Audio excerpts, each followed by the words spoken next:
Hello, everyone, and welcome to Season 2, Episode 1 of Trek Prime. I don't want to infringe on anybody's exclusivity here, but I'll just say it. It's been a long road getting from there to here. I said it. I'm not going to say the rest. That's all I'm going to say. Fair use. But it has. It has been a long road getting from there to here. We're finally here. We're finally on Season 2. Not quite the way I was hoping to have it presented. But we're doing this for a very, very special reason. I think as all of you out there on YouTube know by now, Star Trek Picard is finally streaming. They're finally streaming their first episode, and we got another one coming up. Is it Wednesday they're going to put them in? Yeah, in a couple days, yeah. And Wednesday they're going to put it in there. I don't know what time, but they're going to put it in there. And, just to get this right off, I don't know if you've noticed this with Picard and with CBS's approach to Star Trek in general. They're putting the episodes in one at a time instead of dropping them all in like Netflix or whatever are doing. Yeah. They're kind of treating it like TV. So people who want to binge watch, you gotta wait till the whole series is dropped in there. So yeah, they get it all made, right? They got the whole first season made, I believe. Yeah, I mean that was originally how I wanted to see it. I guess was if I would just wait until they're all there, and then I could just get CBS All Access for a short period and long enough to just see, that, and then I wouldn't have to be dragged by the nose through each week, basically. But of course, we had to do that with the Next Generation because you had to wait till it came on TV. Yeah, old school. I guess we're trying to make it feel like TV, maybe. Whatever. But anyway, I got my little Titan Picard here. Yep. Ready to make it so there. See, hand up. So yeah, he's our little background guest star for the day. I'd like to see how Patrick Stewart would. It's like, what do you think of this? We can go up to him and ask him, what do you think of this? Well, I don't know if you noticed it about Patrick Stewart in general. This doll has one thing they got right. This doll is cross-eyed the way he's cross-eyed, so they got that correct. I noticed that because my father was the one who told me, he was looking at it, he's cross-eyed. And, they kept this figure perfectly right with the cross eyes. So, I mean, that's an interesting detail for a very out-of-proportion figure to get exactly right. Yeah.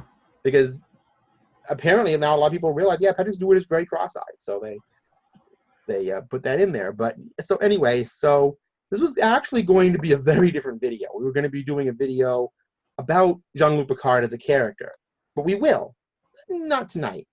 I think everybody in the Star Trek community already knows who this guy is. Okay, we know who Picard is. We've been living with this character since 1987. We'll get into more about that in our bio story. We're talking about the premiere of Star Trek Picard today, which is an episode called Remembrance. Now, in terms of this show itself, who wants to start? Why don't you go ahead and give your impressions about how you felt when you first watched it? Okay. This is gonna be kind of interesting because this whole thing came right out of the blue. Was it 2018 that he made that announcement? Yeah. And it was just stated very plainly, Captain Picard is back. Yeah. I mean, it was one of those moments where you could just sense all these Star Trek fans were sitting there like, it was like, oh, I'm so happy. This is this revelry. Like we just had some great vision or something. Like this is what everybody was asking for. And it wasn't stated in like an undercurrent. It was a very dramatic statement. Yeah. I mean, and he wasn't saying, oh, we're going to bring another TOS back, or we're going to bring Crusher, Troy, Picard. So it's like, oh, this is the central character from TNG. This is going to be a big deal. There was a lot of secrets at first. Yeah. But also, one of the things at Trek Prime, I accidentally stuck a little bit of a tribute out to Trek Yards. Yeah, we're still thinking of you. Thank you. All your encouragement, your year of encouragement during our little rough spot getting season 2 together. But I wanted to... and another one, a new person I'm involved with. I know you haven't been aware of it and probably seen all of our shows, but I want to give a big shout out to Jesse Gender for in a backhanded way, inspiring me through their videos to do this. So thank you, Jesse Gender. But anyway, I wanted to say that I'm going to mention it. I didn't want to mention it because it could be kind of negative, but I'm going to mention it. The Patrick Stewart Variety Magazine interview. I really think that may have dashed a lot of hopes, because one of the key things about the character of Picard was the fact that he is somebody who represents a very significant change in the Star Trek universe. I think we've talked about this before. Kirk was kind of the cowboy, get it done kind of guy, right? That's right, yeah. And then by the time of Kirk, and that was during the Cold War and during the era of Vietnam and the Westerns, when Picard came along, we were more in the middle of, perestroika and glasnost, and most comics were being considered at that time on the diplomatic table more than in the arena. Yeah. So Picard has got a reputation as being the captain of many meetings. He loved his meetings. He loved his speeches. He was the diplomat. Yeah. And I think that, in this day and age, being the way it is, people wanted to see that character in that position, in some capacity.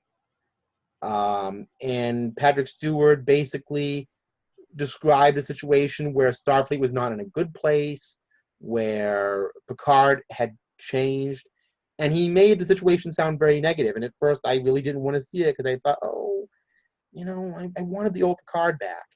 Yeah. But I decided I'm just going to watch it with a clear slate.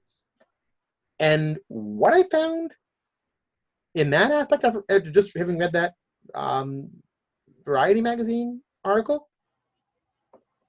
surprised me in terms of Picard himself, made me very relieved and happy, really.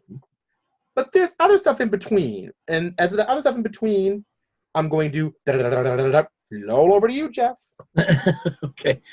Yeah, initially I didn't want to watch it either because not only the variety issue, but that came out, but there was also a lot of talk floating around online about what was going to be happening, not with just Picard, but with the story as a whole and the setting and everything. And I was like, oh, so they're gonna go the dark route with it. They're gonna turn Earth more negative, and they're gonna make it look a little more xenophobic in a way. And I was like, geez, I don't know if how is Picard gonna fit into that? And then when the Variety thing came out, and he was saying that he wouldn't come back to Star Trek unless he was able to play Picard in this, guy that's got a lot of regrets and is not happy with the way things are. And I was like, oh, so he's not going to be the hopeful, the character that we always thought, we always saw him being on TV and in the movies. And there was always him as the representation of a hopeful tomorrow, that his interaction with something can change things for the better. And I was like, geez, I don't know if that, and then more things kept coming out. People were really getting upset about it. And I was like, geez, I really don't want to taint my thoughts about this character, because I really like Picard. And, he's so well established, up here, that it'd be a really bad thing to just tear it all apart, So it wasn't until a little later after that I was talking to somebody who watches our show here, and they were saying that, well, you should watch it because you and Andre, when you're doing your show, you guys come up with great insight, great analysis of things. You've got great ideas, and you do a lot of great stuff together on there. You laugh sometimes about the absurdity of things on Star Trek, and you also find ways to explain some of the absurdity on there that we didn't think of. And so I was like, okay, you don't get that kind of feedback often from people watching, which is weird because it's like looking through the looking glass. You're seeing it from someone else's perspective. And so I said, well, you know what? Maybe I can swallow the series enough to where I can come on here with Andre and do these podcasts, at least something positive might come out of things, that maybe seem like negative, but there might be a silver lining in that cloud. Exactly, you're right. So I just felt like, it would be a disservice if I just said no, and and I would have passed the baton to somebody else to do this with Andre. So I just no. We are talking about Star Trek Picard here, and you made a good point. Yeah. Sometimes, even with me, sometimes, they say three is a crowd, but sometimes if that outsider just puts in that little bit of information, it makes a world of difference. Yeah. And, I kind of wish, because, we finished up season 1 in 2019, but 2019, in terms of the Star Trek fandom, in terms of a lot of things, but in terms of the Star Trek fandom, was probably the most difficult year I've seen. Yeah. The confusion over what was happening, I don't see any reason why not to mention it, with the extremely, and still extremely, controversial Star Trek Discovery. Yeah. And Picard, which started out as this revelry breath of fresh air, and then toward the time of the premiere, that Variety article came out, and it felt like the dream may have been over. But this may sound like a cop out, but sometimes one side is right in things. Sometimes one side is right. Yeah. And a lot of times they are. But in this case, I think maybe you can agree and disagree if you want to, that in terms of the series being a great revelry and a great return, or being this horrible, terrible thing, that it actually kind of landed somewhere in the middle. Would you say that kind of ended up being what happened, more or less? Yeah. With the end? I felt like, I'm good enough of a person not to get really bitchy like a lot of people on YouTube are doing, when they're talking about Star Trek. I mean, it's gotten so bad that it's almost like you're making it more bad than it really is, and I'm thinking, well, there's got to be a middle ground here. Right. And another person that I look occasionally videos of, Triangulum Audio Studios, actually coined a good term for it. And I can't say this without mentioning him, because I believe, maybe not be his term, you can let me know, but I believe it's a term that he came up with, but he used it for this, and he called it, for Star Wars people, the fandom menace. And that's kind of what we're facing a lot of, and we agreed in season 1 not to be a part of that, and we saw Star Trek Picard and heard about it. I personally still don't want to be part of it. Like you said, we don't, if you're not part of the solution, you're part of the problem, right? Yeah, exactly. So I think in this case, I didn't want to be part of the problem, and there was enough of that out there, like you said, so, okay. We get that cleared up, and I guess we can go on to the review now. I had no idea tonight we were going to be discussing. This came out of I thought we were discussing Picard as a character, but we discussed the idea that, we should talk about Star Trek Picard, because that's the new thing in Star Trek. We haven't had a new 24th century thing in a long time, so why not? So I'm winging this. So you wrote down a dozen points on this show that I figured you'd mention, and I kind of bounce off of that. So let's start out with a point that we were talking about before the show, actually. Okay. Let's start with the cards. When at the beginning, when Data and Picard were playing. Picard are playing in 10 cards and 10 forward. Where is it the scene where he says, "I don't want the game to end"? Yeah. Right, that scene. And Data lays down 5 queens, and I thought, maybe that's a Q reference, because there's 5 cards, not 4, but 5. Right, you said they're not 5. There are no 5 queens in a deck, so so there could be. The 5th card would be the Q reference, maybe Q was given Picard some kind of a vision there or something. How Q is always kind of an abstract person, he doesn't really come to the point, and he likes to play a little bit. So, I'm thinking, maybe Q is behind this, because there was 2 dreams he had in that episode, and the other dream, Data. And they involved Data, and in the second one he was painting. And he says, "Would you like to finish this?" And he says, "I don't know how." And he wakes up. So it's something like maybe there's somebody or something directing him through this. I wanted to ask you a question on the Q thing, because I was just thinking about it as you mentioned it, and this is the question: the period Captain Star Trek Picard takes place in, which is 2399, about, right? Yeah, it's the year before the 25th century. Right. Yeah. Wouldn't that roughly be right around the time they set the alternate Q-based future and All Good Things, roughly around that same time? Yeah, essentially it is the same period, yeah. So, I don't want to start a rumor mill, but Do you think there might be some correlation with that? It could be. I mean, because remember, I mean, Jean-Luc in that, in All Good Things, was trying to correct something that was a mistake in that episode. Yeah, in that case, a timeline problem. Yeah. Things are happening in a timeline. So, maybe here's another something going on with the timeline, and maybe, this could be a giant version of that, sort of where at the end of this whole series, time is corrected, and then it'll start over in a better way. And here's another thing. That was also Picard in the Vineyards again. Yeah. Now, I'm going to add another thing, because this is just a little fan service thing I was thinking of, because it was in the non-Q timeline, too. Yeah. In All Good Things, it was made clear that Picard had a brain defect that could leave him vulnerable to something called irematic syndrome, a type of 24th century dementia. Yeah. And now that defect might not. Crusher said it might not. But do you think that's going to play into Picard at all, or are they just going to let that?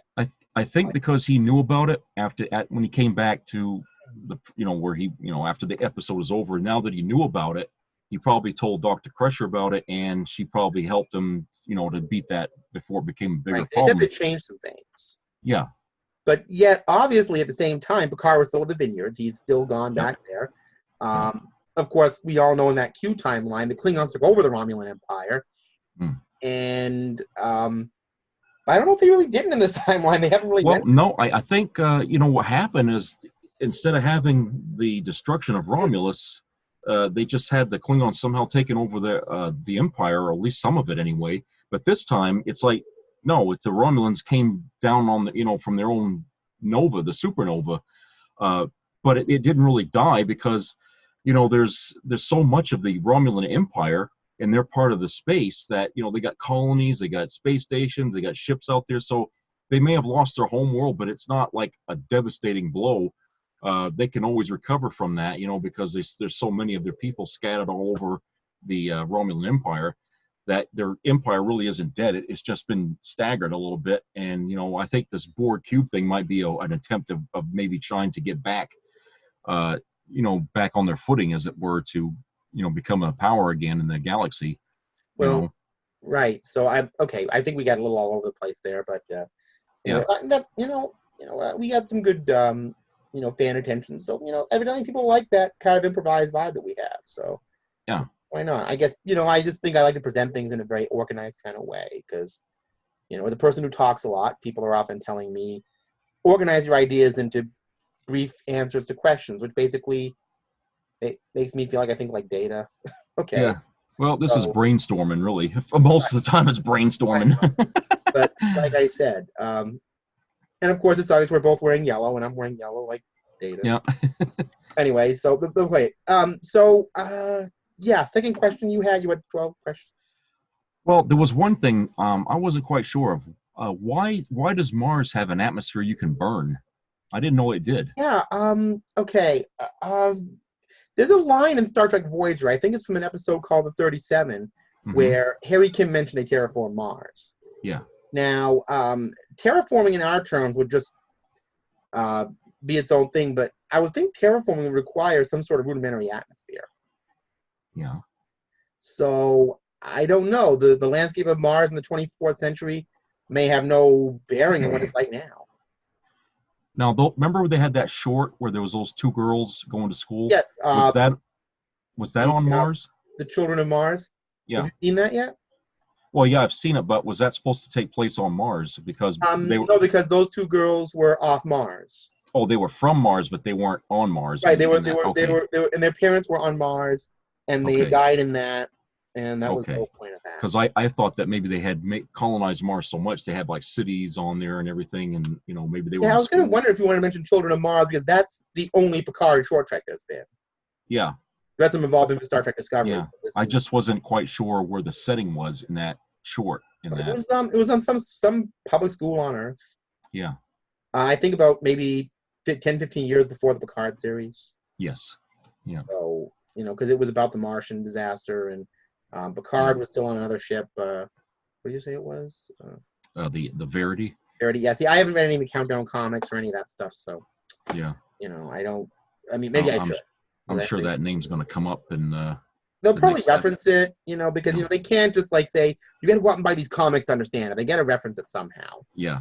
So I mean, but yeah. So with Mars, I just think they terraformed it. Harry Kim had mentioned that, and in order to terraform at that time, you'd probably have to build some kind of atmosphere. Yeah. I mean, they tried to terraform on a whole mesoscale with Genesis, and look how that turned out. So I mean, they basically built the destroyer of worlds. Yeah. So with proto-matter, no less. Yeah. The most canonically unstable device in Star Trek that we could do a whole thing on proto-matter now that I think about it, because Yeah. I mean, that's been referenced as much as quantum, really. Yeah.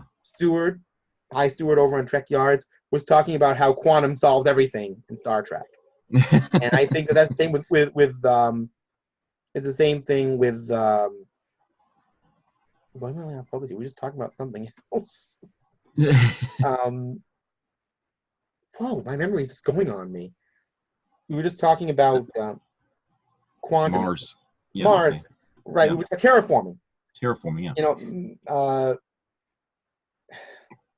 I lost my point. I'm sorry. I totally lost my point. I had a point and I lost. Well, you were trying to explain the atmosphere, how they changed the atmosphere of Mars in order. Remember, I remember everybody. I haven't done this in a while, so I'm 100% off my game. I apologize. So, yeah, quantum it was an overused word. Yeah. They constantly. I couldn't remember what the other word was. I'll come back, watch this video, and then kick myself in the head like, it's right. We'll come back to it another time, I'm sure, in this video. So yeah, with the Mars thing, I just figured they terraformed it. Yeah. And they just gave it an atmosphere to do that with. Yeah, it seemed like it's burning for a long time. I mean, 15 years and it's still burning, and it's like, well, whatever was in the atmosphere should be gone by then, I would think.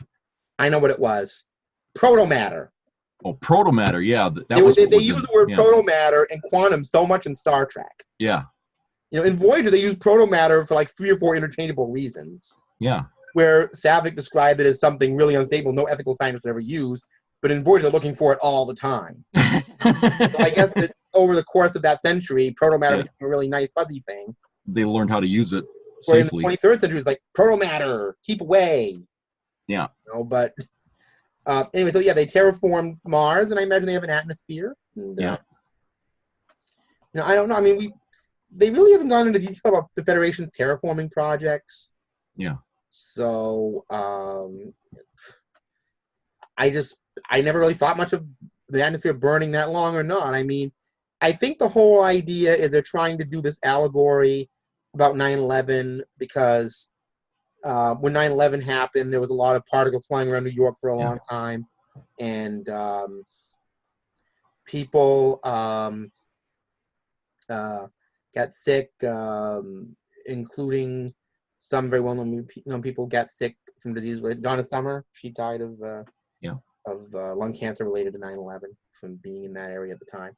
So I think they were trying to relate it to that, maybe a little to what happened at the end of World War II with the atomic bombs. Yeah. Kind of an incident with lingering effects. And I wanted to bring something into this, and this is just something that they did on Discovery, but they do on Picard too. There's been a lot of talk in the Star Trek fandom for years, before internet, and I'm sure you've heard this, and if you haven't, you can let me know, that Star Trek has this habit of going to other planets, creating a situation, riding off into the sunset, and never coming back. Yeah. So I think maybe, because of all that fan service about that, maybe Star Trek are trying to make actions in the show much, much more consequential. And I'm thinking maybe the Martian thing being presented the way it is trying to show that, well, we're going to show the Martian thing is not just being the past, having consequences now. Mm-hmm. Except, I don't know. I mean, fans have been complaining about it with TNG even for years, that they create something and then ride off into the sunset. We don't hear the consequences of it much. Yeah. But even if they're doing that and trying to make things more consequential, in the world of Star Trek, does it really work? I mean, does that really work too well? Or does that just add a slight bit of dreariness to it? Well, I see what you're getting at. And you're right. I mean, that's been sort of the formula. What they do is they would go to another world, and that world would be going through something that we're going through currently. Right, the planning lesson thing. Yeah, and so we would see that through the eyes of the crew, and seeing our mistake on that world, and so we would learn from it, and then they would do whatever they did to try to correct it, and like you said, they would just go to their next planet. But here now, it seems like they brought that all in on humanity now. Now we're the planet that's having the difficulties, and there's nobody coming to teach us any better. We're trying to figure this out on our own. And one of the problems was creating these synths, I guess, these robots that are almost like Data. And something happened, and they went berserk, and they destroyed a whole shipyard. And a shipyard, by the way, that was building a rescue fleet to go and save Romulans.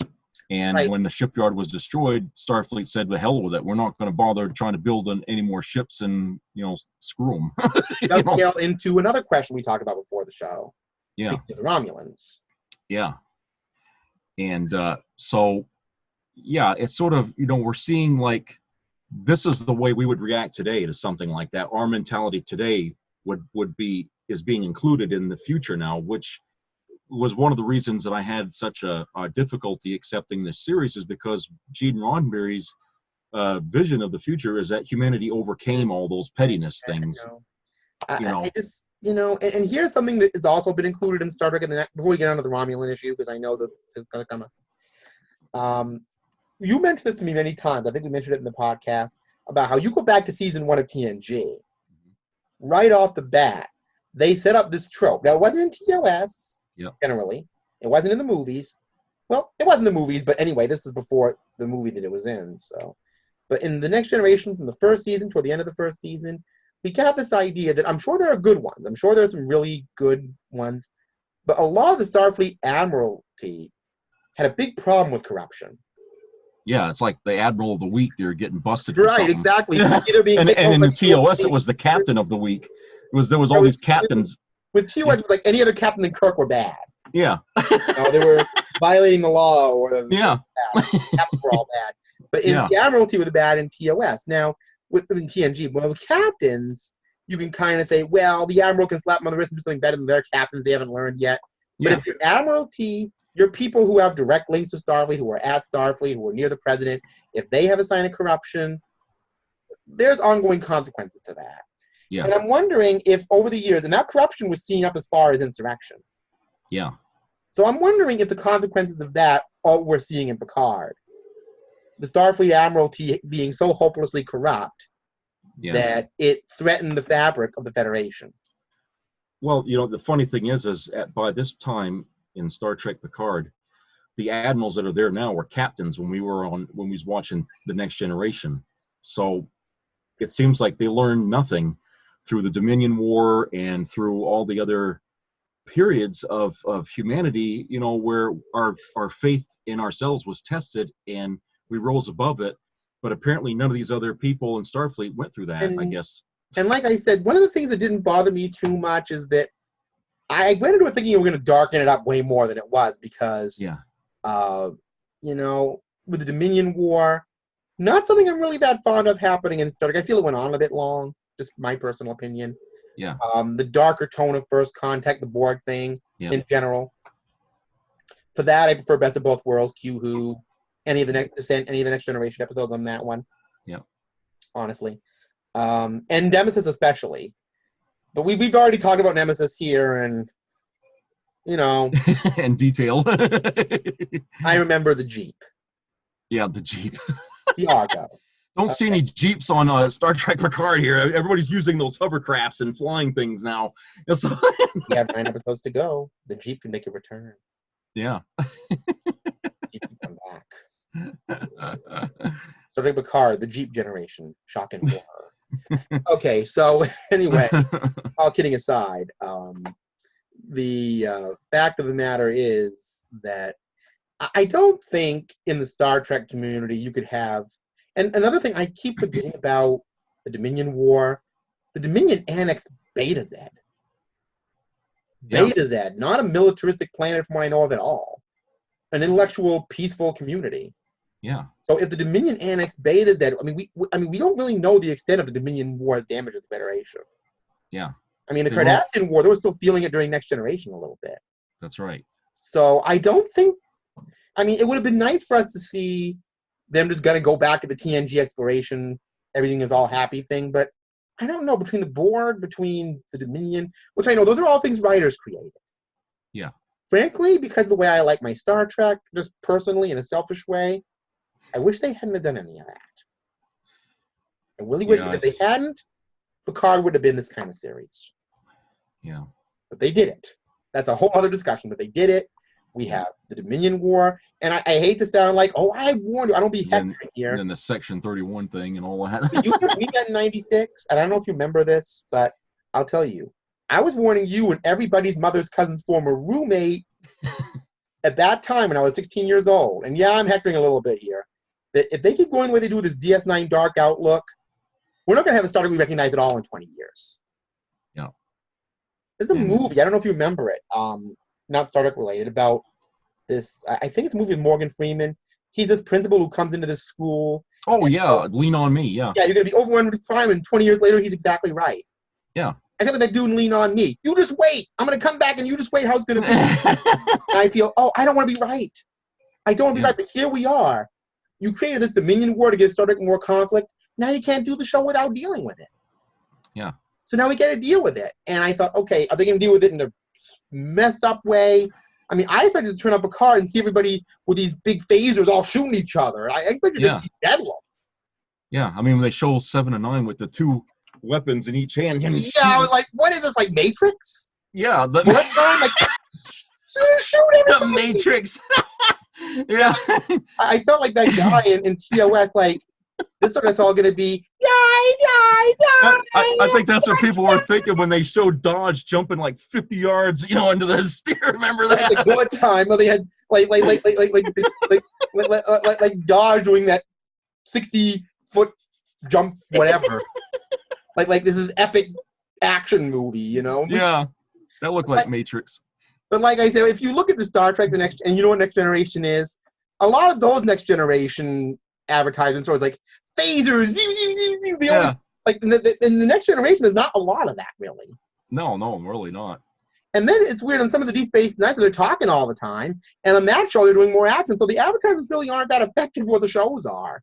That's right. Deep Space Nine is more of the shoot 'em up, and then TNG, they're emphasizing all these weird things. So with Picard, if they're going to keep going that way with all these these phasers going everywhere, I'm thinking, okay, that's going to be like one little scene, and I would hate for it to all be, sorry, Picard, die, everybody die!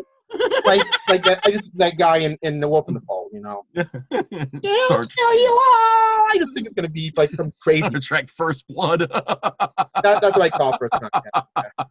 But when I saw 7 and 9 with them, I'm like, yeah, that's trailer stuff. They're doing that for the trailer. Yeah. I mean, they always put those Matrix-y scenes. Now that the Matrix came out, everybody's had to do bullet time, Everybody had to copy it somehow, Remember when Insurrection came out? And that was before, was that after or before Matrix? I think it was after. Because they were doing all that bullet time stuff in Insurrection, too, flying everywhere with these guns. Yeah, Data doing all those, phasers and just leaping this way, leaping that way. And it's like... Let's just leap in this movie with phasers. So, I mean, we've been through all that. We've been there and done that. But when I saw the show, I'm like, okay, we're in this peaceful, vineyard, and Picard sitting there with this dog, and he's very sweet, old man. I'm like, okay. 7 and 9 come out with the phasers in the next scene or something. Doesn't happen. And then he's with these Romulans in his home, or like housekeepers or something, or... Yeah, that was a missed opportunity, I think. That was an opportunity where they could have said, well, he got married and he's got a teenage kid. And, because remember how upset he was in Generations about losing his family, and he was the last of his line. I would figure, well, now that he's retired, this is a perfect time to try to fix all that. Was one of them his kids or something? What's that? Was one of those people his kids? No, I'm just saying it's unfortunate that they didn't have him married and have a teenage son instead of having these 2 Romulans as housekeepers, because it's a missed opportunity. I think that was a problem that Picard was dealing with in Generations, that he now has the chance. Well, how sometimes these shows are. He might say, oh yeah, I had a family, and magically they're not here anymore. I mean, yeah, you never know. I mean, we we have Riker and 7 to 9. We haven't seen them yet. We've only seen one episode, so Yeah. the trailer showed us like 5 episodes worth of. I thought we were going to see 7 to 9 and Riker in the first episode or something. Yeah. But this is Well, that. I mean, they finished the whole season already, so they Right, got material. That preview was like the whole season. Yeah, I mean, I thought that was all from the premiere. Yeah. I was going to pack a lot of stuff into the premiere, but it's like, no, we're going to get this slow, long-form story. For all the young people out there who love this stuff, not my table, really. Yeah, I like episodic stuff, thank you. Yeah. Just me. I mean, yeah. Sometimes with the long form, it's like, can you just get to the, just me. I like to see people living a life and doing a thing rather than have to. It's like those experimental sitcoms where they had to. But I think Julia Louis-Dreyfus did this, where she's like, I'm going to do a sitcom where it's going to be like the literal half an hour of one person's life. Yeah. Like, oh, come on, who's going to watch that? Half hour of somebody's life might be just sitting there waiting for a phone call. The odd part is that each of these episodes on Picard is 40 minutes. So that's a lot of commercial time they're given, and that doesn't give a whole lot of time to tell a story really for an hour or 40 minutes rather. So they kind of have to pace it a little fast, and a lot of people don't like that, how they're pacing it. And I'm saying, well, they're up against the clock here. They can't linger too long on any one thing because, they have to kind of tell a story here. And here's the ironic thing is people think it's too fast-paced. I'm thinking it's too slow-paced. So it's just, it's weird because, remember, I'm used to the Next Generation way of doing things where one episode's like a pocket. Yeah. And Deep Space Nine tried to get into that long-form thing. I just was never a fan. I don't know. I mean, that kind of gives you the Discovery, too. It's like, what's your favorite Discovery episode? Second season? Yeah. But Picard, it's almost like, what's your favorite episode? Season 1? Because yeah, you have to pick a season. It's just that format. I don't know. I think Star Trek just really works better in the episodic format. Just me personally, and the long form storytelling. I mean, just from what I know, it's a younger approach. Yeah. And I mean, I wouldn't mind, if they had like a part 1 or part 2 or something like that for an episode. That was not a problem. Yeah. But like season-long story arcs, I mean. Yeah. Yeah, that's, because on your nerves, the Enterprise season 3 was pretty much that, wasn't it? Yeah, because by that time they had done that with Deep Space Nine, so they were kind of getting into that. But again, what they did is they had a story arc kind of in the background. It was kind of like updating a computer. They had updating in the background. Yeah. And they did individual episodes. Not every one of those was Xindi. Yeah. Like they had that cowboy one about the Skags. Remember that? Yeah, that's right. And with Picard, but again, Picard is not about exploring the galaxy. It's about Picard. It's about a character study. Yeah, it's about something he got into that he's going to have to go through. It may change tone totally. I don't know. But it may change tone totally as it goes along. But you had another question you wanted to ask going back to the Romulans, and I. Oh, yeah. Considering the Nova itself, and we discussed it here a little bit before, I would think that, because somebody was saying, well, why weren't there billions of people on Romulus and not just millions of people? And my reaction is, well, scientists today can monitor our sun and know if there's anything wrong with it. The technology we have now. So I'm thinking the Romulans, at least even into the TOS era, probably knew that at some point down the road their sun was going to go nova. And so through the years, they were spreading themselves out across the empire, building colonies and stuff like that, to the point where there wasn't as many people on Romulus at the time of its destruction as there would have been if they weren't watching the sun or their star, really. And that's why only millions died on Romulus instead of billions, So I think they must have known beforehand, which is weird because they waited till the last second to try to say, well, we need help evacuating. And instead of sending every ship that they had from the Federation to go and pick up these people, they sit back and, well, we'll build a rescue fleet. Well, how long is that going to take? I know Utopia Planitia was a big shipping yard, but they're got to build ships with lots of room and space in them so they can squeeze in people. I don't know how many they built, but as far as evaluating Romulans, I'm pretty sure that 4 or 5 Galaxy class ships would have done the job pretty well. Yeah, I mean the Romulan warbirds that the Romans are making were way bigger than a Galaxy class. So I mean they had big ships. Yeah, I mean I don't know how much of those ships were actually living space. I mean, Yeah, I mean those Romulan ships being as big as they were, if there was living space in that wing, they could have like 400,000 people on it. at least, yeah. I mean that wing, I don't know if that was just a living space. I don't know how much of that ship was living space. So Yeah. I mean, I always thought the front part had more people in it, but it was a big ship. The Derridex class. Yeah. Okay, the Warbird. Yep. So yeah, with the I mean, and just for a little Trekiars did this, a little ship service. They had a new Romulan ship, which is pretty close to the Valdor from Nemesis, so that's kind of cool. And so at the end, I mean, it wasn't really necessary for them to build it because once it was gone, Starfleet decided they weren't going to do the rescue and after they said they would. So it was like, well, what was the point of building the ships in the first place if you guys weren't going to use them? So it's like it's a little bit of a you didn't really have to do that. You could have just said no, we don't want to rescue you, and that would have been the big problem. I'm going to bring up a little side issue to this because it goes with the vision you had of Starfleet. The interviewer talking to Picard when he had that interview from the news service. She mentioned the fact that there was skepticism within the Federation that they should help out an enemy. Yeah, and that's funny that they would say that because apparently after their homeworld had been destroyed, the Romulans really weren't on a fighting footing with the Federation. I would imagine they focused on themselves trying to rebuild what they had lost. So I don't understand why someone of her age would be talking about, oh, well, there are enemies. I mean, how could they be in any situation fighting with the Federation after suffering, a big loss like that? I would think that they would be quiet now. That woman talking, I assume she was in her 30s. Yeah. If she was in her 30s, then she'd been just a kid. She would have been growing up as a child during the Dominion War. Yeah. So, if I get the math about that right? Yeah, and the Romulans helped us, exactly. during the fighting. Known Romulans as more good guys. Yeah. And then, you go up to Nemesis, and the Romulans are kind of, again, moving more toward good guys. They helped Picard fight the Scimitar, or whatever the hell they call that ship. Yeah. Right, the Scimitar. So it's just weird, unless maybe she was somebody, because this could go in with the whole thing about our today's world. She might have been affected by the words of her parents or grandparents who had a problem with Romulans.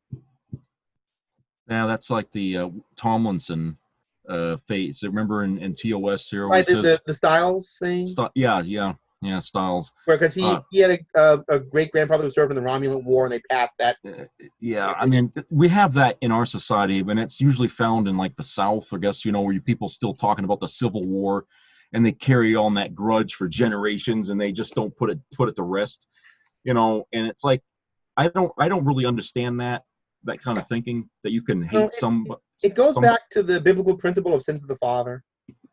Yeah, I guess. And the passing down really bad stuff sometimes. And I think that, even though we're supposed to be an evolved humanity in the 24th century, I wonder how much that evolved humanity focuses out into the galaxy. Yeah. I mean, human beings might not treat each other that way. And I don't think people in Star Trek Picard, humans still treat each other that way anymore. But there might be some animosity left over toward alien species. Yeah. Extraterrestrials. I mean, even in Enterprise, we saw how they treated, Phlox and T'Pol when they came back after the Zindi disaster.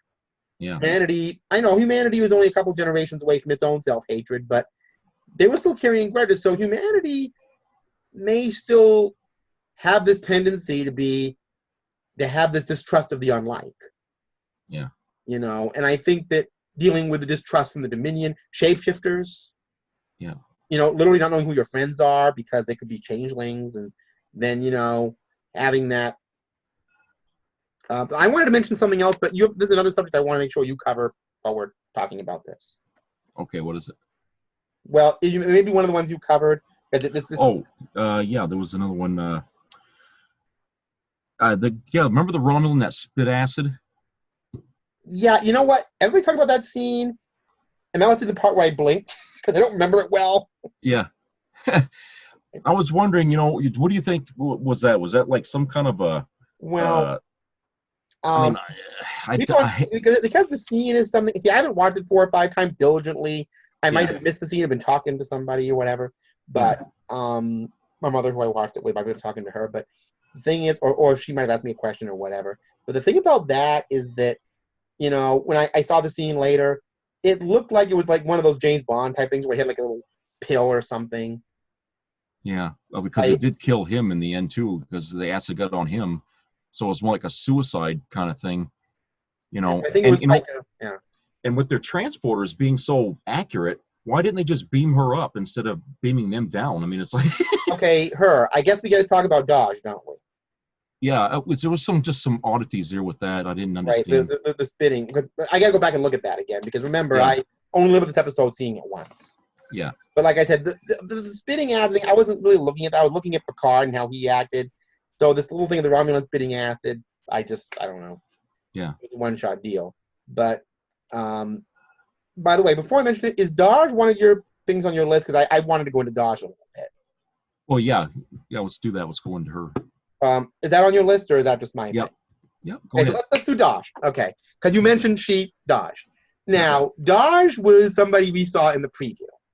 Yeah. I did not see a lot of the Comic-Con stuff that revealed her name, but all I knew was that Picard saying, if she is who I think she is. Now, I don't know if you remember this, but the way they were presenting it, they'd show Dodge saying, I needed to come to you or something. Then they go right to the shot of a Borg ship. Yeah. So, one of the previews, I forget which one, but everybody was thinking, she's going to be the Borg Queen or something. that was a lot of the speculation, was going to be the Borg Queen, but I'm like, no, that's just the way the preview did it. Like, yeah. Misdirection. Sometimes Star Trek gets that right. Like remember when they killed Dax off in the episode before they lost somebody on the Defiant, and O'Brien said, I know somebody's missing from our circle, and they focused right on Dax after. Yeah. In retrospect, that was kind of weird like that, because they're giving you a hint. Yeah. They go right to Dax at that point. But anyway, this was like, the way they previewed was that this is going to be the new Borg Queen. Dodge isn't. I guess we got to go into the synths, don't we, with that? Or do you see Dodge as separate? I don't know. Is it separate? I don't. They haven't really defined Dodge enough yet, because one thing about Dodge that I'm thinking, unless they're going another way with this, Dodge is no longer a thing. Dodge has been vaporized. Yeah. Unless this is Marvel-like, and this is superhero death, and Dodge can just kind of reappear. I mean, I think Dodge is dead. I think. Yeah. From what I have her twin. We have her twin there on the board ship. Right, the twin. So, yeah. And apparently, I guess could we call Dodge a synth? Yeah, a very sophisticated one. The reason I say that is because Picard went to, what was that woman's name? See, I still haven't gotten the rhythm of the show enough yet to remember names. So it was a woman at the Daystrom Institute. Yeah, I can't. It was like he went to go look painting. There was a painting he wanted to go see. Right, because Data had painted this image. Now they haven't really mentioned it yet, but they mentioned Bruce Maddox. And remember, when in the morning before I saw Picard, I watched The Measure of a Man. Yeah.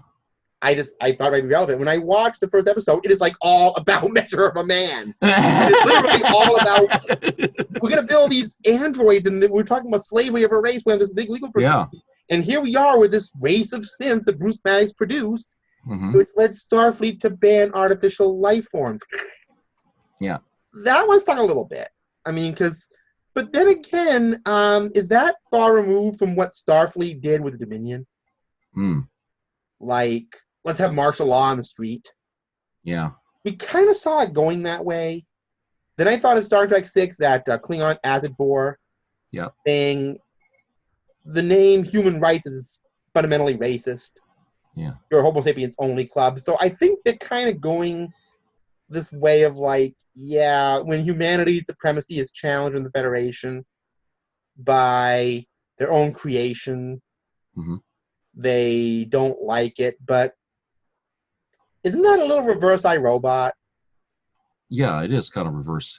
But when I say that, like, rather than robots taking over humanity putting in preventative measures after they create them to make sure that doesn't happen. Yeah. I mean, they never banned Data from serving on a starship.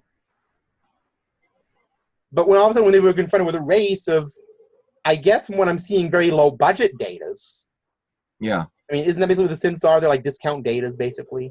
Yeah, they weren't quite as the positronic brain wasn't as great. It's like B4s, a bunch of B4s, basically. Yeah, so basically you're creating a bunch of challenged androids, which now if that's Bruce Maddox we're talking about, I can sort of see that because just from my point of view, he had a slight lapse in ethics generally. Yeah. So I can kind of see him thinking, well, if I make the androids kind of stupid, it'll do whatever we want. But that just isn't how Starfleet's supposed to roll.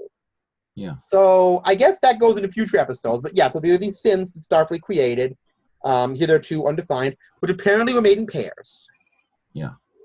Now remember, in TOS, there was a member of this alien race with that Roger Corby who were making androids on the spin wheel. Yeah.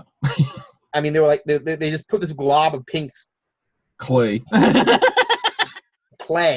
and just spun it around and it turned into an android. Yeah. I don't know if synths were made that way, but I mean, I'm hoping it wasn't because that was a pretty weird way to make androids. But yeah. Anyway, I just think of that android roulette wheel thing. Like, let's just put a bunch of crap into that and just spin it around. Here's a synth. Yeah.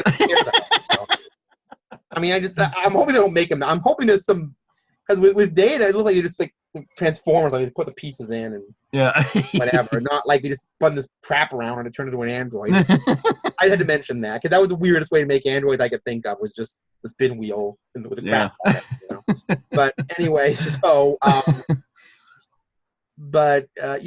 so they make, and I think we've kind of seen some of the synths in the previews. They look like very underdeveloped datas with. Yeah, they got. I only have like numbers on their foreheads, if I remember right. You know what? That made me kind of uncomfortable because when I saw that, the first thing I thought of was kind of Auschwitz. Yeah. Yeah, I thought of like these. I thought, Picard and Guinan talked about this being slavery, and I'm like, yeah, they numbered people in death camps and slaves. And I'm like, why would Starfleet ever treat androids this way? Yeah. Now, here's the thing I'm wondering. The synths were apparently old. But they didn't really say how old the synths were. And this is what creeps me out. Were the synths a Starfleet project made during the Dominion War? As perhaps a way to deal with changelings? I don't know if it was there. Geez, that's a good question. Because that would really creep me out. Like, did Starfleet just lapse ethically during that time? Because they did infect all those people with that virus. Well, yet at the same time, they were losing lots of people during the wars, during the battles and stuff like that. And maybe they had to replace a lot of crew members with artificial life forms. And so maybe behind the scenes, they were just building these synths to fill in the gaps in the crew. Which is exactly what Picard was worried about in Measure of a Man. These would be used as a slave race. Yeah. So perhaps the Dominion War broke down a lot of Starfleet ethics. Yeah. And, the synths are... Anyway, back to Dodge. I mean... Yeah, no, sorry, but you're right. I mean, you're on a good track there. So, I mean, this is a social dilemma, and this is something that, they have to deal with. But here's the thing about that with Dodge. Dodge, and this is just my opinion, I'm sorry she's dead. She actually wasn't a bad character. They could have built a lot on it. There was a lot to work with here. There was a history. Apparently, if I understand it, Dodge... and this could be very controversial, was created from engrams of data. Yeah, something in Data's positronic something there. Right, and this is a very controversial issue, and I think you kind of brought it up. And even I want to know a little more, but I'm interested to know more because it sounds very odd on the surface. This idea of cloning androids. Yeah. I don't know if cloning is the usable word. Yeah, maybe they should have come up with a different term. I mean, cloning usually is a direct reference. What about replicate instead of clone? That sounds more mechanical. Yeah. But here's the thing about this. Dodge is an android, I think. Yeah, she's more sophisticated. She doesn't have the pale skin and the gold eyes. Right. She's closer to somewhere between that android of Data's mother-in-law. Yeah, only more sophisticated than them. Yeah. Like they said, he made Law almost like a proto-Dodge. Yeah. So, okay, and of course Law failed. But when I first saw that they were mentioning Sims, I thought, is Dodge Law 2? Is that one of Data's creations or something? Because they mentioned the painting, but it wasn't. The painting actually inspired I guess, Maddox to create that. I guess he created Dodge and her twin. Yeah, two of them. He made two. They're twins, like Right. you said. What's the twin's name again? She's on the Soji. Soji, The other one. Yeah. So, and the thing is that Dodge was a person without an identity, an artificial life form who didn't exactly know who she was. Picard had to explain it to her, but she knew just from seeing him on that screen that she had to go to him. But then she found out with dealing with those Romulans, she had these abilities, and then she died. So whatever. Yeah. But you know, because you know, that was kind of interesting for Picard because I could kind of see him being like, "Oh my God, that's Data all over again." Yeah. Essentially, she's dying to save him. Yeah. So this is like basically every android he becomes close to is dying. Yeah. So Soji, on the other hand, seems to be aware that she has a twin sister. Yeah, And, that necklace that she wears has two right, circles. The same that Dodge had. Yeah, I guess the two circles means twin. No, like there's her and then there's another. So it's like a necklace of maybe all the twin androids wear some kind of necklace like that. It's probably the symbol, you know, that they wear. Which, you know, I know everybody on the show is saying, that's an unusual necklace. Well, there wasn't really anything unusual looking about it. It looked like just an average necklace with two circles on it, but they tried to make something out of it like, oh, let me see that. You know, it's like... Well, either that or Star Trek Picard is all about promoting Audi. Audi. Yeah. I'm just doing my little conspiracy theorist thing. They're trying to promote Audi in this show. Suddenly, no, it looks like an Audi symbol. Yeah, kind of, yeah. Yeah, I mean, now if I watched that show and I saw like an ad for it with Audi, I'd say, you know! I thought that kind of cute. It looked like an Audi. Except it was not 3, it was 2. But it looked like kind of an Audi. Well, either that or there's another thing it looks like. It looks kind of like the infinity symbol. Oh, yeah, you're right. Infinity, and I'm wondering, because it looks, there's a circle, so it looks like partial Audi symbol. But, you know, just seriously, it looked more like an infinity. So maybe the whole idea is that Dodge being an artificial life form, I don't know if she was programmed to age normally or if they were infinite life forms or whatever. Mm-hmm. Maybe that was a symbol for what the synth was supposed to be. Mm. That they were just these, you know. But the idea that, as Guinan said, Starfleet would create these disposable people unless the synths were actually closer to robots. Hmm. But I don't know. Starfleet probably wouldn't want pure robots. No. I don't know. It's just weird that Starfleet would. Somebody had made a point online that maybe what Maddox was trying to do was create the next step in human evolution, where mankind has evolved as far as it can go biologically, and the only way we can go further is by introducing in mechanical, means. And Dodge represented the future that humanity was going to go. We're part machine and part biological. And then, of course, that would be humanity's version of the Borg, would it not? Yeah, which is why we're going to be. Maybe that has something to do with the end result of, you know, where we see the reclamation center built inside of a Borg cube. Maybe, you know, humanity is trying to become probably the beginnings of what probably created the Borg in the first place. You know, maybe the original species of the Borg was like that. They were coming into the end of their evolution, and they tried to take a next step. Wouldn't it be weird, though, if they went the predestination paradox thing with this? What if they went into this thing that the Borg are actually humanity, and that they started sometime in the 24th, 5th, 6th century, and then went back in time and basically, you know. Yeah. What if the Borg are these synths? Yeah. Because when I first saw the synths, and I didn't know what they were, because the synths were, I only heard them referenced in Children of Mars. When I first saw those things, I thought they were Borg. Yeah. But apparently they're low-budget datas. Yeah. So I just thought to myself, and like I said, we're only on episode 1 here, so that's important thing. We don't know what's going to happen. We only have speculation. We were wrong about Dodge. Dodge is not the Borg queen. Yeah. Dodge is not who I thought she was. So, and she's not. And I thought Dodge was going to be a member of Picard's little crew. She is not. Soji's going to be. Yeah. Because, no spoiler, they're advertising her as being part of Picard's little crew. Yeah. So I don't understand why they went and did it that way, because they started something, you know, they started to make some groundwork with Dodge, right? And you know, it was kind of like what happened in Discovery when they had that Yes, android. Arium. Arium, yeah. And then they killed her off just when she was starting to get interesting. You know? And kill her off. Yeah, I'm like, what the hell? Well, my friend Henry brings this up in in real life culture in terms of how we deal with cultural matters. But I think what they did with Arium and what they did with Dodge, they built them up to tear them down. You know, they made these characters huge so their end would matter more.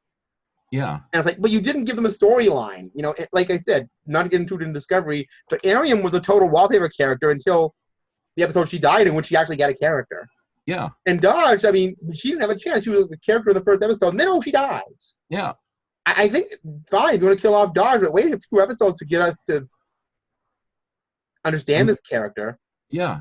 I mean, Soji's going to be different than Dodge in some respect. I mean, she can't be the same. How would it have been in Encounter at Farpoint? Remember when Q froze Tashigar by ice? Yeah. What if she had died right there? Yeah. I mean, how would the series have been if they just killed her off like that? That would have been the same thing when they did with Dodge. I felt they killed her off a little quickly. Yeah. That's why I'm wondering, are they going to do that this way, or is it going to be like a Marvel thing? Oh, yeah, I didn't really die. That was a balloon Dodge. That wasn't really me. That was a balloon Dodge. Yeah, I was a balloon. And yeah. I mean, you know, the animated series thing. Yeah, the giant Enterprise balloon. I'm an android. I have an android balloon that can do all kinds of action stuff, and I didn't really die, so don't worry. I mean, I get to see, you know, Dodge as, like, I have this whole thing in my thing, like, a balloon. Balloon does all the action, and I go away and do other things. But yeah, so, I mean, if they do it that way, whatever. But, I mean, I don't think we balloon, but, I mean, Star Trek's into balloons, apparently, because of that TOS thing, so. I guess they don't understand what that does to the audience. You know, when they try to get invested in a character, and then that character gets taken away from them, you know, it's like, well, what are you trying to? What kind of story are you trying? Yeah, what kind of story are you trying to tell? I mean, who's the? It's like a fake out. You know, we're gonna have you focus on Dodge. Fake out. She's gonna die for episode. I mean, it's like bringing in Clint Eastwood into a movie and then killing him off in the first 10 minutes of the. It's like, well, why did you put him in there if you're just gonna kill him off? You know. I mean, usually the pair you kill off is inconsequential. Yeah. Or, you know, unless they had like Dodge had died before this and there was some mystery or something, and I was remembering what happened, that would have been different. But no, they just had Dodge appear. They gave her a character. They gave her a sense of vulnerability, even likability, and boom, she's just gone. Yeah. So it's like, you know, now we got to deal with Soji, who's not even the same character. Yeah, now we don't even know Soji because we only see her at the very end of the episode. So yeah, Dodge is not so much the elephant in the room, but the elephant that comes into the room and gets thrown out again. Yeah. You know, just this, and she's used in all the trailers. Yeah. So it's like, you know, why do you put a character in a trailer we only see in the first episode? Yeah. You know, it's a weird thing. It's a weird writing tack that they're using on these shows, and I don't like that. I hate, if you're going to put a character on there, leave them on there until, you know. don't make Dodge Picard's Arium. You know, don't go back with it.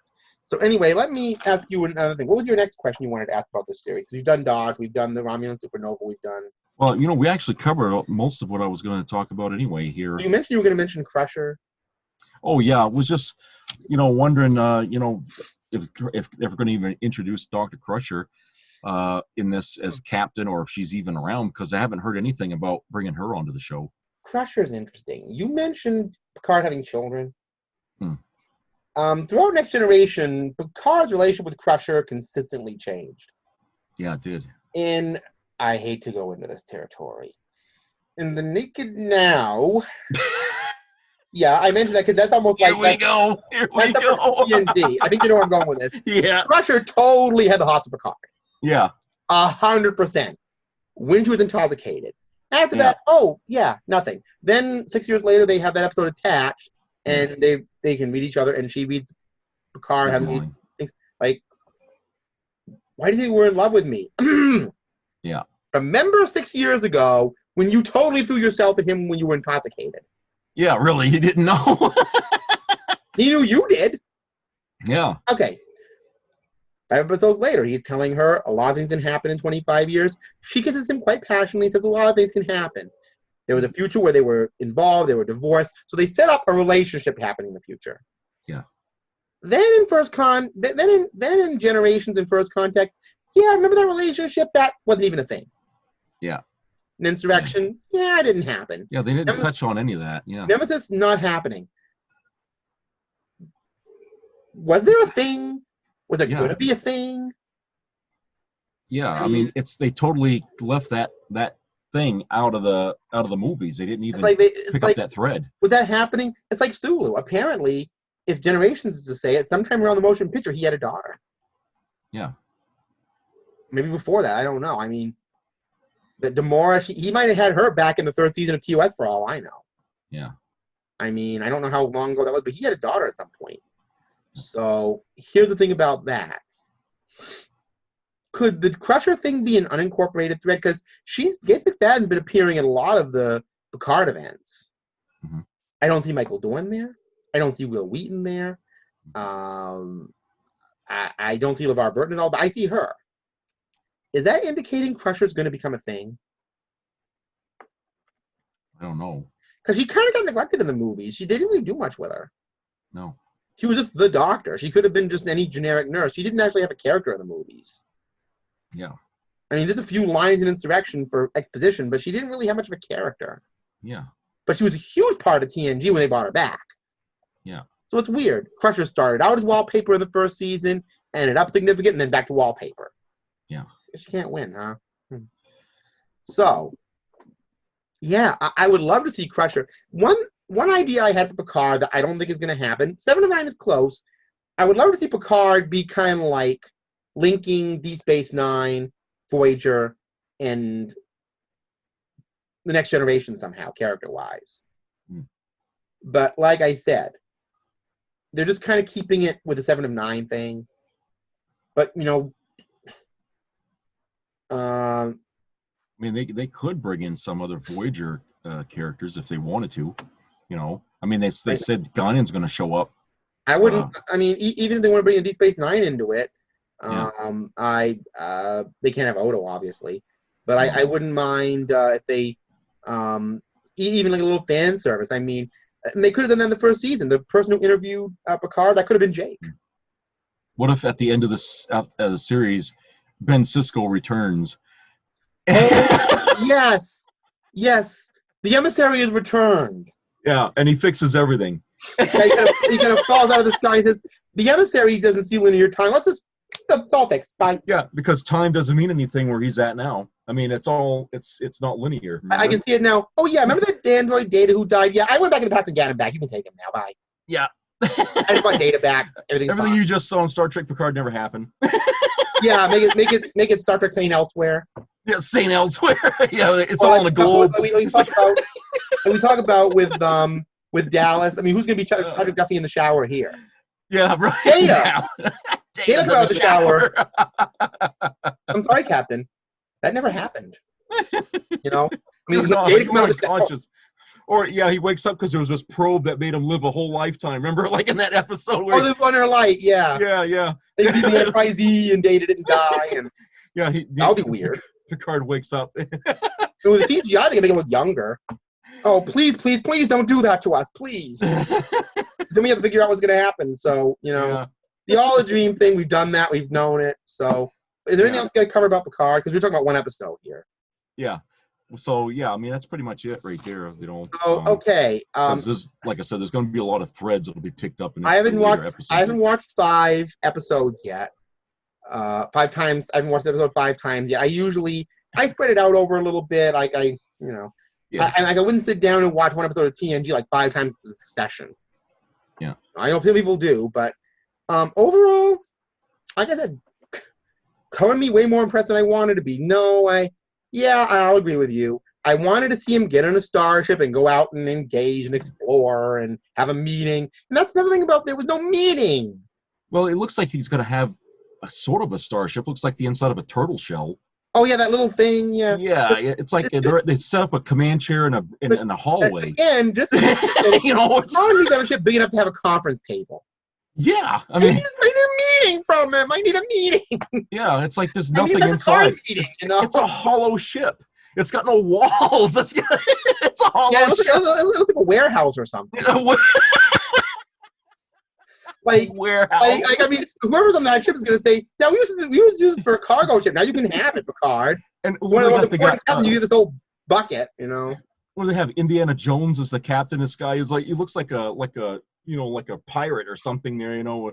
So Harrison Ford. I think what's happening is going to give Picard some old bucket, some old raggedy ship. Like, yeah, thanks for your service to the galaxy. Here's this old bucket for you to take out into space. Yeah. You know? So, They never showed the exterior shot of that thing yet, so it's probably going to be quite an eye opener when you see it. I don't know why he doesn't take the captain's yacht out or something. Oh, that's the property of Starfleet. I mean, they didn't just give it to him. No, if it's attached to the ship, I guess it's attached to the ship. I don't know. I mean, it's just he's kind of earthbound right now. It kind of feels weird to see. Oh, look, they gave Scotty a shuttle. They gave him to get, there you go. So why did they just give him a shuttle so that way he can fly around when he wants, Yeah, again, they could have given him that captain's yacht and said, yeah, I was on the Enterprise. We commissioned that a few years ago, so just take the yacht off the bottom and use it. Yeah. I mean, it would have been old, but at least it would have felt like something. It wouldn't have been this old bucket with stuff inside it. I mean, why? I mean, it's or I'm trying to think what they could have done, or I don't know, maybe given him. I know this is gonna be the trope, I guess, of season 2. They could have given him like maybe a balloon Enterprise. Balloon. Like a space balloon. I don't know. Like it's like the Star Trek dirigible. It has a little tiny hull in it, and it's gonna be a big balloon ship or something. I don't know. I mean, I don't know how this is gonna go. I haven't seen the inside of the ship. Doesn't look like much, but yeah. Again, it's not about the ship. It's about Picard being this vigilante type figure, I guess. So maybe Starfleet will say, "Yeah, you were a great explorer. We should put you on a real starship and have you do something." Rather than, I mean, he couldn't even run. Remember he was trying to run with Dodge. He's like, wait. So he's really not. He's not going to be really fit here to do much action. If he does. The thing with Picard is that he's never been the action captain anyway. That's true. Yeah, he couldn't fight. He's always losing a fight all the time. Riker kept him on that ship. He was always like a prince with a P up there, and I mean, Riker went down on the missions and kissed the girls and did all the Kirk stuff while Picard sat up there in meetings. Yeah. So why don't we have Picard on some sort of ship somewhere having meetings? That's why they need to bring in Worf. If there's going to be any combat, he's going to have to say, Worf, you're going to have to do this for me because I can't. Well, I don't know who we're going to have. No spring chicken. It's just hard to me to discuss. This series is just like, it's just been born. Yeah. It's like a baby. So it's like I'm discussing a newborn baby and speculating what's going to be 20 years in the future. Yeah. So, I mean, we're just discussing it, but I think that's the overriding key. I don't want to speculate too much because we, to quote Spock in the motion picture, we've witnessed a birth. A birth, yeah. Maybe the next stage in Star Trek's evolution. So, and again, going to another thing, Back to the Future, the future's whatever you make it. And, they could go two ways with this. They could either go even further dark, which I'm hoping they don't do. Yeah. Or they could let's slowly get back to where we came from. Well, here's the hopeful side to this, is that now that there's that merger between the two companies, that maybe some kind of improvement will happen during the course of this series, kind of like what happened with TNG. It started off a little bit shaky and then it got better as it went. Maybe this merger now that bringing the two companies back together again will allow them to be able to do that. Without having that stupid, whatever they were operating under before, where they couldn't have everything. Right. Now, again, because of this fandom menace, I've pretty much had it confirmed to me that this whole 25% rule is probably not real. So, I think that was probably a propaganda trope. I don't know. But here's the thing about it. I've seen it. I didn't absolutely hate it. I didn't absolutely love it. I was satisfied by it. Yeah. I saw it as a decent beginning. Interestingly enough, in the same way I saw Encounter at Farpoint as a decent beginning. Not perfect, but a decent beginning. Yeah. Now, I will say this. When you saw it, you were not incredibly impressed, if I remember. That being said, do you think that some of the show information hadn't had some effect on that? Yeah, because they focused a lot on the characters, and when I saw the episode, it wasn't so much the characters that were the problem, it was the environment that they are playing in. You know, the world that Gene Roddenberry created is not the same. You know what I'm saying? Patrick Stewart is fine. Okay, what he's doing, he is playing his age, right? 78, and he would be like that. And so far, the characters, if they showed, aren't that bad. I mean, Dodge was fine, I guess, you know, aside from all the super things she could do. And the fact she was going on there for about 30 minutes. Yeah. And there was some things that I liked in there, like the Romulan ship that you get to see at the end. I thought that was pretty cool. But yeah, it's the world that now that they inhabit is so opposite of what it was when TNG was on, that it's like these characters feel like fish out of water to me. It's like now they're playing in a world they haven't played in before, and you know, how is this going to change, you know, how we view these characters now? I mean, are they going to have to get as equally dark in order to go through this, or are they going to stick to their principles? I know they didn't do this exactly, but it would have been interesting. Well, instead of these Trek shorts and all this stuff, it would have been interesting for Picard was to kind of lead into this over the course of many years, maybe on Netflix or CBS even. Yeah. Do a number of like Star Trek, like streaming movies, like 80-minute movies. To like lead us up to the series. Yeah, but like individual standalone like movies on there to kind of lead into the events of that. Yeah. I would have liked that too, especially with this prequel comic. That would have been a good, like, you know, like a Netflix kind of movie if they had made that And then the first. Picard series after. And Yeah. And then the world would have been more tangible. Yeah, you could have understood it better, you know. I mean, it's like, now, I didn't know this until after it premiered. When Voyager premiered, I didn't realize that Deep Space Nine, when they created the Maquis were expressly created for the sole purpose of being the elephant in the room on Voyager. They were always meant for that. I always thought the Maquis were just a natural progression. They weren't. They wanted the Voyager to be about a Starfleet crew and a crew of rebels of some sort on there, but they didn't really have a crew of rebels. Yeah. So the Maquis were created for Voyager specifically. Yeah. And they were going to do a cold start on that, but I was like, we can't do that. So they introduced them in Deep Space Nine. Yeah. Maybe they should have done like a movie about the Sims. Yeah. Like a movie about the Sims, and then maybe a movie about the Mars thing. Just kind of done a movie about that. So these characters basically like take like leaps through the time period, basically, you know, like 10 years later, you know, and leading right up to Picard. Right, like Star Trek stories, like Star Wars. Yeah, you're right. Yeah, that would have been a lot better, because then like Star Trek Rogue One, you know. Yeah, that way the audience, like you said, wouldn't be jarred so much into what things have become. They would have been worked into it, you know. I mean, imagine going from the encounter on Farpoint and then jumping them all the way into Deep Space Nine's Dominion War. You know what I'm saying? Right, like the encounter at Farpoint, and then yeah, doing the season premiere of Deep Space Nine season 6. Yeah. And nothing else in the middle of it. Just like, where did that come from? Yeah, everybody would be like, what the hell? You know, I can hear him now. And it's like, Worf, he's not even the same, you know. Right. I mean, it's just weird how they time this, you know. Yeah.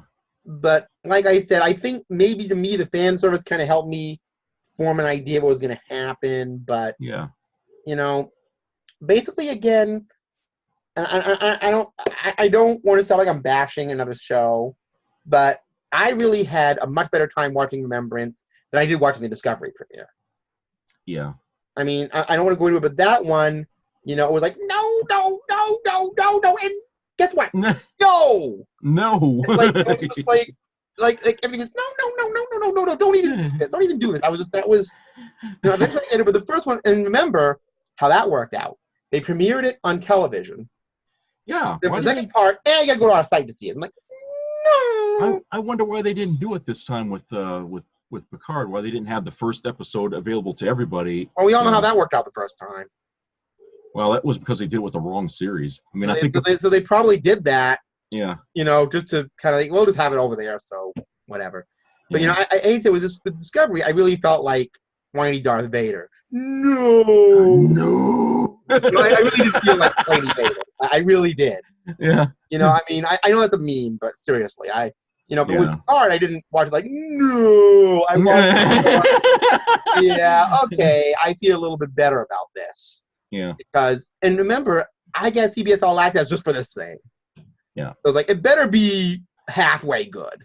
Yeah, and I still can't find anything else to watch on that's any good. I mean, CBS All Access, I mean, I get when it first came out, they didn't have. I have the discounted version with the commercials. It doesn't have a whole lot of content.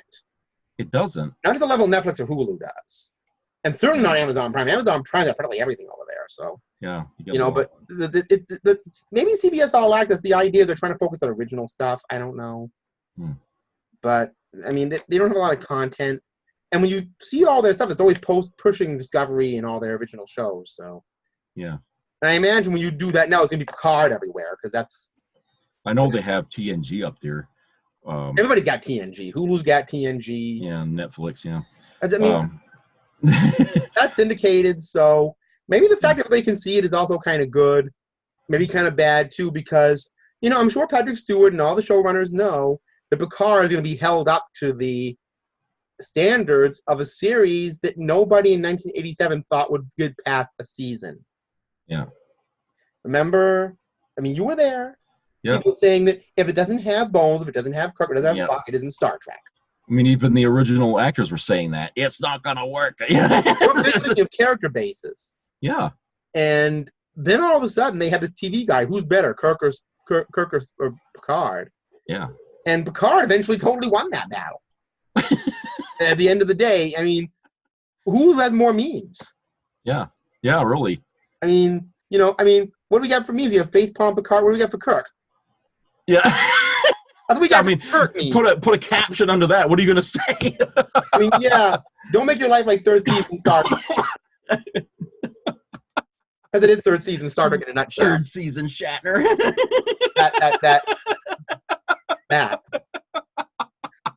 That turnabout intruder thing. Oh man, I'll tell you. I'm gonna say this. We've done season 3 of TNG TOS to death. If the fans can sit there and watch that and not get as mad as they do with this, there's something hypocritical, don't you think? Yeah, you are right. I mean, you are seriously right. I mean, could you imagine there was a YouTube back in 1968, 69? Yeah. Can you hear it now? Why are they keeping that William Shatner on that? Yeah, get rid of him. Put a new captain into Star Trek. What's the matter with him? Is he on drugs? They're promoting a pro-Shatner agenda. Yeah, pro-Shatner agenda. There you go. Holy, that's a good one. I like that. A pro-Shatner agenda. This is what they're talking now. They're in the background making sure that Shatner is counting all the lines with the pro-Shatner agenda. He can act any way he wants. Nobody cares anymore. Yeah. But the 25% rule that it has to be pro-Shatner. Yeah. He has to have all the lines. He's got to have all the majority. Oh, boy, it would have been a field day online with that. Yeah. I mean, can you imagine the letter writing campaign? It wouldn't have been the studio that would have canceled it. It would have been the fans that would have canceled it. Right. Can you imagine Bijou Trimble's letter writing campaign over Facebook? Yeah. Oh, my God. They were like Star Trek season 1920. I mean, anything that goes on Picard is going to be 18 times better than season 3 Shatner. I mean, we're not going to see Patrick Stewart. Yeah, doing a goofy stuff. Unless we do. If he does start making animal sounds, I'm like, oh, okay, here we go again. Yeah, here we go. I mean, no, you're right. I think season 3 was, it's pretty bad when people say, oh, yeah, Star Trek was canceled and, such a bad thing. Have you looked suddenly at the last season? Yeah, really. I mean, they weren't even trying. Yeah. I mean, they had to go back. I mean, if you look at, okay, we're going off into season 3 TOS again. I'm sorry, we're going to play back. But it's true. If they had YouTube back then, there'd be all these videos. There's a 25% rule. Shatner had to have this many lines, It's a pro-Shatner agenda. Yeah, I could hear Doomcock now. Yeah, we name dropped it. Fandom Menace. We want to get his name out there, Hey, Fandom Menace. I've had enough of it. Yeah. I've had enough of it. So we're not gatekeeping here, but we are officially marking our thing in the stand. Yeah. If you want to hear about Star Trek, if you want a lighthearted approach, come to us. Yeah. If you want good technical information about Star Trek, go to Trek Yards. If you want healthy social analyzation about Star Trek, go to Jesse Gender or come to us. The choice is yours. Yeah. And I mean, we're gonna be looking for other good people out there. We're trying to round everybody up here. You know, we had a really rough 2018, 2020 with Discovery. If Picard's trying to get things back right in the Federation, let's all get things back together. How about that? Yeah. Fine with me. You know, because we do not want Star Trek to meet the fate it did with season 3 of TOS. We really don't. Yeah. I mean, could you imagine how that would look today? Oh yeah, we kind of did almost get that, didn't we? I mean, anyway. I could see why younger people look at that and say, "Why did you even like that?" You know, I can understand them saying that now because they're the people that are on the websites making all the complaints. And and if you look at, and you know, life is very much meme oriented now. You go on social media, Twitter, where it is, memes everywhere, video memes, visual memes. The Picard memes are always usually making a social point or a political point, always very heraldic. Picard based on Picard doing that. Yeah. That my love is a fever thing, you know, those memes. What do you get for Kirk? Season 3 Kirk. They always have season 3 stuff for him. So it's like season 1 and 2, he was kind of more cool. Yeah, he acted normally. Yeah, and then but if you want to have weird Kirk stuff, it's always season 3 stuff. So that's the season where it all broke. It's like somebody must have told him, "Oh, you got to act more weird," you know, in Star Trek. You know. By the way, did we cover season 3 of TOS or the whole series? Because we've done. Yeah, because we always go back to it because it's like the low point, you know, of Star Trek. Really, when it's the awkwardness of that everybody kind of clings around. When they do the imitations of Shatner as Kirk, they do season 3. Yeah. You know, even Shatner's doing season 3 himself. Yeah, exactly. I mean, it's like that became his style, whatever that was. Yeah. I mean, if you look at his older stuff, even before Star Trek, you know, he seemed to act pretty well. I mean, he wasn't weird. Even when he did that stint on Twilight Zone, when he was in the airplane, remember, and you kept seeing the alien. Right, that was before Star Trek, wasn't it?